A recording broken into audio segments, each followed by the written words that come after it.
কল্পনাতেই সুন্দর, কল্পনাতেই সুখী, আর কল্পনা করতেও মেয়েরা বেশি ভালোবাসে। আসসালামু আলাইকুম বন্ধু ও বান্ধবীগণ, কেমন আছো সবাই? নতুন একটি ভিডিও নিয়ে চলে এসেছি তোমাদের মাঝে। কি করব, বের হলে যা কিছু দেখতে পাই প্রকৃতির মাঝে তোমাদের সাথে শেয়ার করতে অনেক ভালো লাগে। ইচ্ছেই করে যে প্রত্যেকটা মুহূর্ত আমি একদম নিজের করে রাখি, বন্দি করে রাখি আর তোমাদের সাথে শেয়ার করি। আর তোমরাও দেখে বলো আসলে আমার মুহূর্তগুলো কাটানো কেমন হয়েছে। তোমাদের কমেন্টগুলো দেখলেও আমার অনেক ভালো লাগে। তো আজকে আমি চলে যাচ্ছি আমাদের বাচ্চাদেরকে নিয়ে। আমার যে বাচ্চারা আছে তো ওদেরকে নিয়ে আমি একটু বাইরে গেছিলাম হাঁটাহাঁটি করতে, ঘুরতে। সবসময় কিন্তু আর বাসার ভিতরে ভালো লাগে না। হ্যাঁ, তো এই জন্য আমি আজকে ওদেরকে নিয়ে চলে, এটা হচ্ছে আমাদের বাসার মেন রাস্তা, তো এটা দিয়ে ঢাকা যাওয়া হয় এবং কি বরিশালও যাওয়া হয়। তো মেন রাস্তা থেকে আমরা গাড়িতে উঠবার জন্য এখানে অপেক্ষা করতেছিলাম। আর এখান দিয়ে সুন্দর সুন্দর লাল নীল রকমারি গাড়ি যাচ্ছিল। হ্যাঁ, তারপরে সুন্দর একটা অটো গাড়িতে চড়ে আমরাও চলে যাই আমাদের উদ্দেশ্যে। যখন আমি আর আমার ভাই বোনেরা ছোট ছিলাম তখন আমার আব্বু কিন্তু ভ্রমণ রসিক মানুষ, সে প্রচুর ঘোরাঘুরি করতো। আমি আর আমার ভাইও আমার আব্বুর সাথে অনেক ঘোরাঘুরি করতাম, প্রতিটা বিকেল, প্রতিটা মুহূর্ত।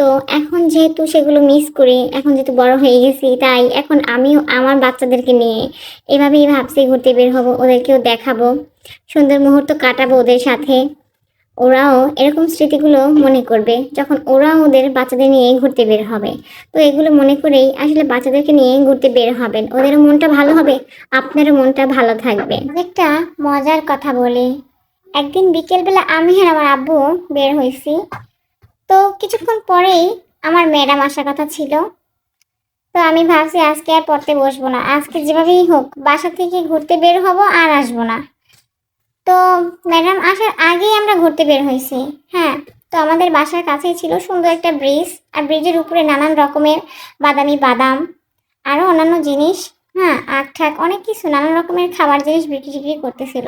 তো আমার আব্বু ওগুলো আমাকে কিনে দিছে, তো আমি খাইতেছি, হাঁটতেছি, অনেক সময় কাটাইছি। তো আব্বু বলতেছে আমরা তো অনেক ঘোরাঘুরি করছি, তাহলে চলো এখন আমরা বাসায় যাই। হাই হ্যাঁ, বাসায় এসে দেখি ম্যাডাম তো হাজির। কি হলো, ব্যাপারটা আমার সাথে উল্টো হয়ে গেল। যেখানে আমি ম্যাডামকে সময় নষ্ট করাবো ভাবছি, সেখানে ম্যাডাম আমার জন্য অপেক্ষা করতেছে। উফ, কি যে একটা যন্ত্রণা। লেখাপড়া তখন একটা প্যারা মনে হতো, একদমই ভালো লাগতো না। আর লেখাপড়া থেকে বাঁচতে চাইতাম, খুব পালাইতাম। তো এই জন্য ম্যাডাম আসার আগেই ভাগছি, আর বাসায় এসে দেখি সেই ম্যাডাম আমার জন্য অপেক্ষা করতেছে। দারুণ মজার একটা ব্যাপার না? কথা বলতে বলতে আমি কিন্তু অনেক জায়গায় হেঁটে অনেক কিছু দেখে ফেলেছি।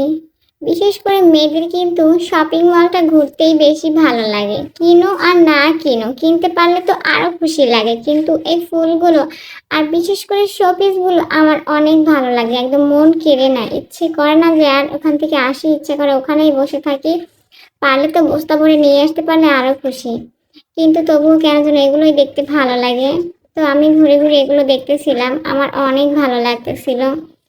তো তারপর যদি আবার হয় কাঁচা ফুলের দোকান, হ্যাঁ তাহলে তো একদম গেছি, ওখানেই মারা গেছি, ওখানেই একদম মনটা পড়ে থাকে। কাঁচা ফুলের ঘ্রাণ তো নাই বলি আর, হ্যাঁ মন প্রাণ জুড়িয়ে যায়। তো আমার বাবুরাও দেখি বলতেছিল আম্মু কিছু একটা আসো কিনি, কিছু একটা নেই।